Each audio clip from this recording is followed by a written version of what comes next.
कहानी अच्छी लगी और इससे कुछ सीख मिली तो चैनल को सब्सक्राइब ज़रूर करें। आपका एक सब्सक्राइब हमें इसी तरह से नई नई कहानियाँ आपके लिए लाने के लिए प्रेरित करता है। नमस्कार दोस्तों, आज की कहानी कर्म बंधन। एक राजा बड़ा धर्मात्मा, न्यायकारी और परमेश्वर का भक्त था। उसने ठाकुर जी का मंदिर बनवाया और एक ब्राह्मण को उसका पुजारी नियुक्त किया। वह ब्राह्मण बड़ा सदाचारी, धर्मात्मा और संतोषी था। वह राजा से कभी कोई याचना नहीं करता था। राजा भी उसके स्वभाव पर बहुत प्रसन्न था। उसे राजा के मंदिर में पूजा करते हुए 20 वर्ष गुजर गए। उसने कभी भी राजा से किसी प्रकार का कोई प्रश्न नहीं किया। राजा के यहाँ एक लड़का पैदा हुआ। राजा ने उसे पढ़ा लिखाकर विद्वान बनाया और बड़े होने पर उसकी शादी एक सुंदर राजकन्या के साथ करा दी। शादी करके जिस दिन राजकन्या को अपने राजमहल में लाए, उस रात्रि में राजकुमारी को नींद न आई। वह इधर उधर घूमने लगी। जब अपने पति के पलंग के पास आई तो क्या देखती है कि हीरे जवाहरात जड़ित मूठे वाली एक तलवार पड़ी है। जब उस राजकन्या ने देखने के लिए वह तलवार म्यान से बाहर निकाली, तब तीक्ष्ण धार वाली और बिजली के समान प्रकाश वाली तलवार देखकर वह डर गई और डर के मारे उसके हाथ से तलवार गिर पड़ी और राजकुमार की गर्दन पर जा लगी। राजकुमार का सिर कट गया और वह मर गया। राजकन्या पति के मरने का बहुत शोक करने लगी। उसने परमेश्वर से प्रार्थना की कि हे प्रभु, मुझसे अचानक ये पाप कैसे हो गया। पति की मृत्यु मेरे ही हाथों हो गई। आप तो जानते ही हैं, परंतु सभा में मैं सत्य ना कहूँगी, क्योंकि इससे मेरे माता पिता और सास ससुर को कलंक लगेगा तथा इस बात पर कोई विश्वास भी ना करेगा। प्रातःकाल जब पुजारी कुएं पर स्नान करने आया तो राजकन्या ने उसको देखकर विलाप करना शुरू कर दिया और इस प्रकार कहने लगी, मेरे पति को कोई मार गया। लोग इकट्ठे हो गए और राजा साहब आकर पूछने लगे, किसने मारा है। वह कहने लगी, मैं जानती तो नहीं कि कौन था, परंतु उसे ठाकुर जी के मंदिर में जाते देखा था। राजा समेत सब लोग ठाकुर जी के मंदिर में आए तो ब्राह्मण को पूजा करते हुए देखा। उन्होंने उसको पकड़ लिया और पूछा, तूने राजकुमार को क्यों मारा। ब्राह्मण ने कहा, मैंने राजकुमार को नहीं मारा, मैंने तो उनका राजमहल भी नहीं देखा है। इसमें ईश्वर साक्षी है। बिना देखे किसी पर अपराध का दोष लगाना ठीक नहीं। ब्राह्मण की तो कोई बात ही नहीं सुनता था। कोई कुछ कहता था तो कोई कुछ। राजा के दिल में बार बार विचार आता था कि यह ब्राह्मण निर्दोष है, परंतु बहुतों के कहने पर राजा ने ब्राह्मण से कहा, मैं तुम्हें प्राणदंड तो नहीं देता, लेकिन जिस हाथ से तुमने मेरे पुत्र को तलवार से मारा है, तेरा वह हाथ काटने का आदेश देता हूँ। ऐसा कहकर राजा ने उसका हाथ कटवा दिया। इस पर ब्राह्मण बड़ा दुखी हुआ और राजा को अधर्मी जान उस देश को छोड़कर चला गया। वहाँ वह खोज करने लगा कि कोई विद्वान ज्योतिषी मिले तो बिना किसी अपराध हाथ कटने का कारण उससे पूछूं। किसी ने उसे बताया कि काशी में एक विद्वान ज्योतिष रहते हैं। तब वह उनके घर पर पहुंचा। ज्योतिषी कहीं बाहर गए थे। उसने उनकी धर्मपत्नी से पूछा, माता जी, आपके पति ज्योतिषी जी महाराज कहाँ गए हैं। तब उस स्त्री ने अपने मुख से अयोग्य, असह्य दुर्वचन कहे, जिनको सुनकर वह ब्राह्मण हैरान हुआ और मन ही मन कहने लगा कि मैं तो अपना हाथ काटने का कारण पूछने आया था, परंतु अब इनका ही हाल पहले पूछूंगा। इतने में ज्योतिषी जी आ गए। घर में प्रवेश करते ही ब्राह्मणी ने अनेक दुर्वचन कहकर उनका तिरस्कार किया, परंतु ज्योतिषी चुप रहे और अपनी स्त्री को कुछ भी नहीं कहा। तदंतर वे अपनी गद्दी पर आ बैठे। ब्राह्मण को देखकर ज्योतिषी जी ने उनसे कहा, कहिए ब्राह्मण देवता, कैसे आना हुआ।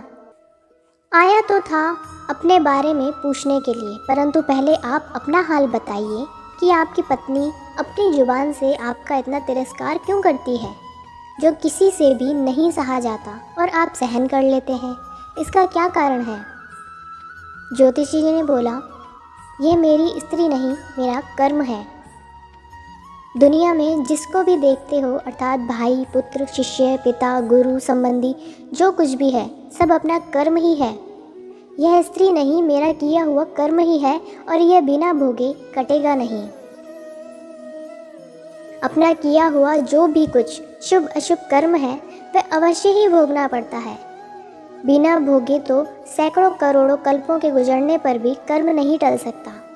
इसलिए मैं अपने कर्म खुशी से भोग रहा हूँ और अपनी स्त्री की ताड़ना भी नहीं करता, ताकि आगे इस कर्म का फल ना भोगना पड़े। महाराज, आपने क्या कर्म किया था?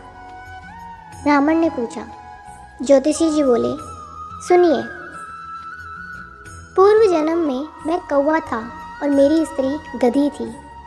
इसकी पीठ पर फोड़ा था। फोड़े की पीड़ा से यह बड़ी दुखी थी और कमज़ोर भी हो गई थी। मेरा स्वभाव बड़ा दुष्ट था, इसलिए मैं इसके फोड़े में चोंच मारकर इससे ज़्यादा दुखी करता था। जब दर्द के कारण ये कूदती थी तो इसकी फजीहत देखकर मैं खुश होता था। मेरे डर के कारण यह सहसा बाहर नहीं निकलती थी, किंतु मैं इसको ढूंढता फिरता था। यह जहाँ मिले वहीं इसे दुखी करता था। आखिर मेरे द्वारा बहुत सताए जाने पर त्रस्त होकर यह गांव से 10-12 मील दूर घने जंगल में चली गई। वहाँ गंगा जी के किनारे सघन वन में हरा हरा घास खाकर और मेरी चोटों से बचकर सुखपूर्वक रहने लगी। लेकिन मैं इसके बिना नहीं रह सकता था। इसको ढूंढते ढूंढते मैं उसी वन में जा पहुंचा और वहाँ इसे देखते ही मैं इसकी पीठ पर जोर जोर से चोंच मारने लगा तो मेरी चोंच इसकी हड्डी में चुभ गई। इस पर इसने अनेक प्रयास किए, फिर भी चोंच न छूटी। मैंने भी चोंच निकालने का बड़ा प्रयत्न किया, मगर न निकली। पानी के भय से ही यह दुष्ट मुझे छोड़ेगा, ऐसा सोचकर यह गंगा जी में प्रवेश कर गई, परंतु वहाँ भी मैं अपनी चोंच निकाल न पाया। आखिर में यह बड़े प्रवाह में प्रवेश कर गई। गंगा का प्रवाह तेज होने के कारण हम दोनों बह गए और बीच में ही मर गए। तब गंगा जी के प्रभाव से यह तो ब्राह्मणी बनी और मैं बड़ा भारी ज्योतिषी बना। अब वही मेरी स्त्री हुई जो मेरे मरण पर्यंत अपने मुख से गाली निकालकर मुझे दुख देगी और मैं भी अपने पूर्व कर्मों का फल समझकर सहन करता रहूँगा। इसका दोष नहीं मानूंगा, क्योंकि यह किए हुए कर्मों का ही फल है, इसलिए मैं शांत रहता हूँ। अब अपना प्रश्न पूछो। ब्राह्मण ने अपना सब समाचार सुनाया और पूछा, अधर्मी पापी राजा ने मुझ निरपराध का हाथ क्यों कटवाया? ज्योतिषी ने कहा, राजा ने आपका हाथ नहीं कटवाया, आपके कर्म ने ही आपका हाथ कटवाया है। ब्राह्मण ने पूछा, किस प्रकार? ज्योतिषी ने कहा, पूर्व जन्म में आप एक तपस्वी थे और राजकन्या गौ थी तथा राजकुमार कसाई था। वह कसाई जब गौ को मारने लगा तब गौ बेचारी जान बचाकर आपके सामने से जंगल में भाग गई। पीछे से कसाई आया और आपसे पूछा कि इधर कोई गाय तो नहीं गई है। आपने प्रण कर रखा था कि झूठ नहीं बोलूँगा, अतः जिस तरफ गौ गई थी उस तरफ आपने हाथ से इशारा किया तो उस कसाई ने जाकर गौ को मार डाला। गंगा के किनारे वह उसकी चमड़ी निकाल रहा था, इतने में ही उस जंगल से शेर आया और गौ एवं कसाई दोनों को खाकर गंगा जी के किनारे ही उसकी हड्डियां उसमें बह गई।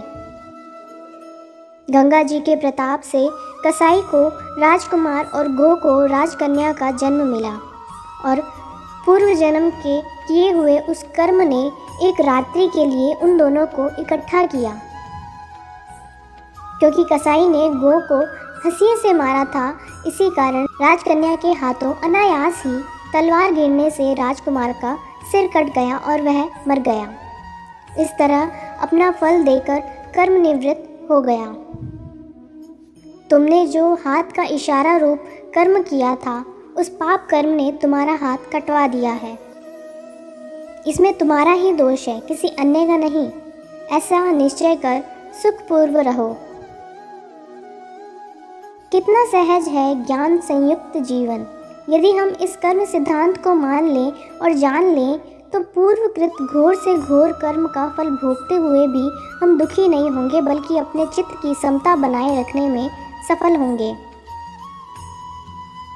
भगवान श्री कृष्ण इस समत्व के अभ्यास को ही समत्व योग संबोधित करते हैं, जिसमें दृढ़ स्थिति प्राप्त होने पर मनुष्य कर्म बंधन से मुक्त हो जाता है।